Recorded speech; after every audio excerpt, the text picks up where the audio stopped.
আসসালামু আলাইকুম। সবাইকে ওয়েলকাম করছি। আশা করছি সবাই ভালো আছেন।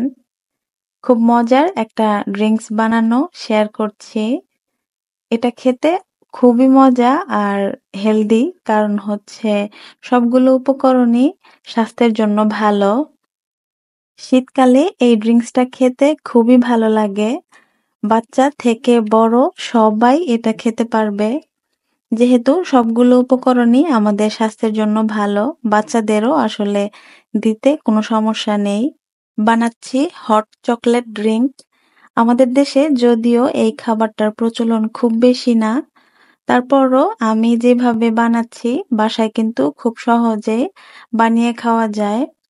আর চকলেট টাইপের খাবারটা তো আমাদের আসলে সবারই পছন্দ। বাচ্চারা তো পছন্দ করেই। আহ এটা আমারও অনেক বেশি পছন্দ। ড্রিঙ্কসটা বানাতে আমি ঘরোয়া উপকরণগুলো বেছে নিয়েছি আর যেগুলো আমাদের স্বাস্থ্যের তেমন কোনো ক্ষতি করে না, বরং যে উপকরণগুলো আমি দিয়েছি সেগুলো স্বাস্থ্যের জন্য ভালো। যেমন খেজুর, তারপরে কাজু বাদাম, দুধ, এগুলো তো অবশ্যই আমাদের স্বাস্থ্যের জন্য ভালো। তো পদ্ধতিটা একটু ভিন্ন খাওয়ার, কারণ মাঝে মাঝে তো মন চায় যে একটু ডিফারেন্ট ভাবে, একটু ফ্যান্সি ভাবে খাবারটা খাই। যেই চকলেটটা আমি দিয়েছি এটা হলো ডার্ক চকলেট।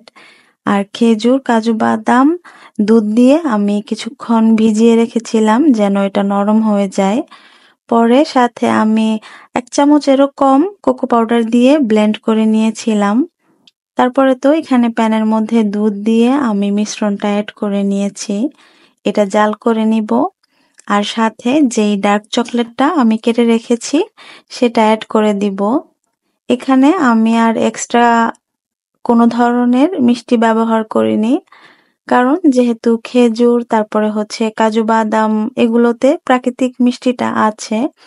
আর ডার্ক চকলেটেও কিছুটা মিষ্টি ভাব থাকে, সেজন্য এখানে আর এক্সট্রা কোনো ধরনের চিনি অথবা মিষ্টি বাড়ানোর জন্য কোনো কিছু দেওয়ার দরকার নেই।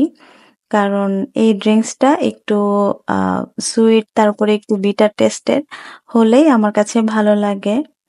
কেউ চাইলে এক্সট্রা করে একটু মিষ্টি অ্যাড করতে পারেন, কিন্তু আমি বলবো তার কোনোই দরকার নেই। ভালো করে একবার বলক আসলেই চুলা থেকে নামিয়ে ফেলতে হবে আর গরম পরিবেশন করতে হবে। এটা গরম খেতেই অনেক বেশি ভালো লাগে। ভিডিওটা ভালো লাগলে শেয়ার করবেন। সবাই ভালো থাকবেন। আল্লাহ হাফেজ।